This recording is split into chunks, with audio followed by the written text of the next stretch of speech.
ભગવાનને પ્રાપ્ત કરવા માટે તો કેટલી બધી તપસ્યાઓ કરવી પડતી ખબર છે ને।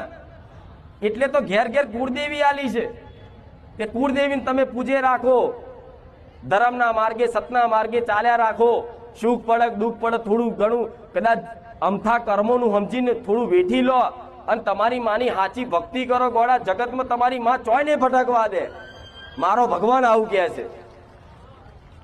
તો રખડવાનું બંધ કરવું છે, જોતો દોણા નખાવાનું બંધ કરવું છે, જંતર મંતર કરવાનું બંધ કરવું છે, મૂળા જોડા બોધવાનું બંધ કરવું છે। વિશ્વાસ પાક્કું? આ તો મારી વાતનું પાલન કરવું પડશે, ખાલી મારે બોલવાથી થશે?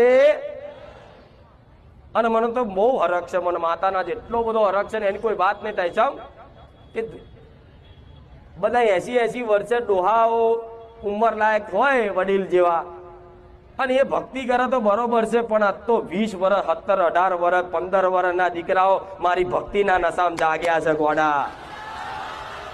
આ મારો ઉદ્દેશ છે, આ મારું લક્ષ્ય છે। આવા નાના નાના દીકરાઓની અંદર સારા સંસ્કારનો ઉમેરો કરી અને થોડી ઘણી ધર્મની દિશા બતાવી, થોડી ઘણી કુળદેવીનું જ્ઞાન આપી અને થોડા ભક્તિના માર્ગમાં આવશે ને તો એમનું જીવન આગળ જતા સાર્થક બનશે અને એ સુખી થશે। એમની આવનારીઓ પેઢીઓ સુધી કદાચ મારું ઋણ તમે ચૂકવી શકશો